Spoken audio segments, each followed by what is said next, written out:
wolf's tale. The sun was setting over the lonely mountain, and the vague shadows from the snow-dressed trees grew longer and longer.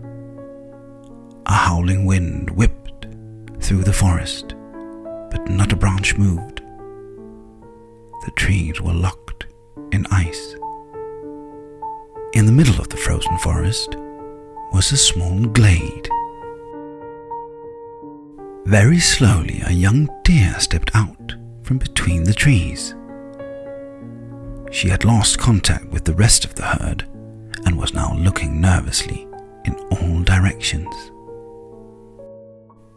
After taking another step in the deep snow, she lifted her head, trying to hear where the others were. But besides the howling wind, the frozen forest was dead silent. Hidden between the trees, not far away, another animal was watching the deer's every movement. Its eyes were yellow, and the surrounding fur was grey and coarse. The animal stood as still as a statue.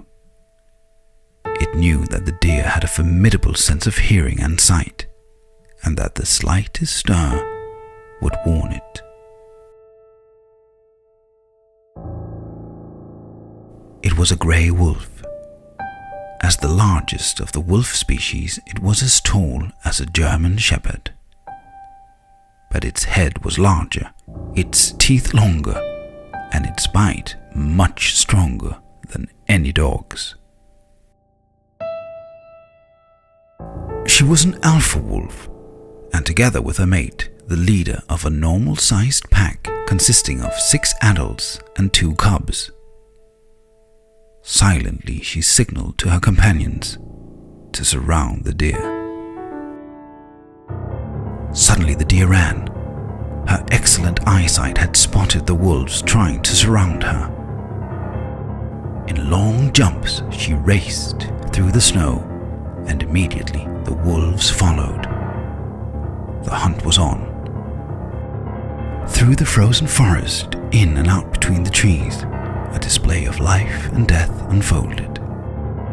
The alpha female knew that the deer was faster than the wolves, but she also knew that because of her small hoofs, the deer was sinking deep into the snow for every step she took. Sooner or later, the deer would tire. The wolves, on the other hand, had wide round paws that enabled them to move over the snow-covered surface with much less effort. The lighter females were in front, while the heavier and more powerful males stayed in the back, ready to take down the prey when it ran out of strength.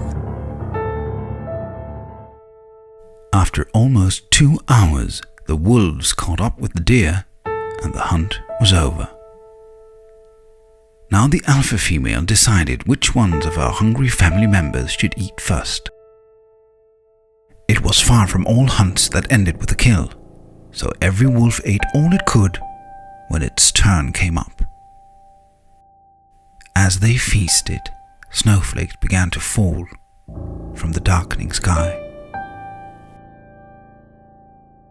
When the wolves were full, they began howling to scare other predators like bears and mountain lions away from the remains of the prey. Darkness was all around, and the lonely mountain was now engulfed in the night. The end.